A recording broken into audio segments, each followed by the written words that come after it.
Bismillahirrahmanirrahim. Allohning barakasi bilan bugun Ramazon oyining 16-kuni 2026-yil 5-mart sanasida G'azo sektorida issiq taomlar ulashish loyihasini amalga oshirmoqdamiz. Ushbu loyiha doirasida 100 porsiya issiq taom tayyorlanib, ro'zadorlarga ulashiladi. Mazkur xayrli ishga hissa qo'shgan barcha ehson egalariga o'z minnatdorchiligimizni bildiramiz.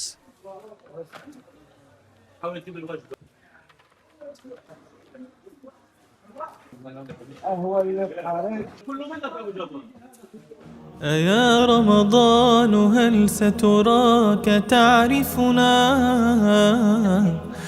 Payg'ambarimiz sollallohu alayhi va sallam marhamat qilganlar. Kim ro'zadorni iftor qildirsa, unga ham ro'zadorning ajricha savob bo'ladi. Saxovatli qo'llar xayriya tashkiloti sifatida siz aziz ehson egalarining ko'magi bilan yordamlarni ehtiyoj egalariga yetkazishda davom etmoqdamiz. Alloh taolo qilgan ehsonlaringizni qabul qilsin va bu muborak oy barakasini barchamizga nasib etsin. تعرفنا فما من مسجد باق ولا بيت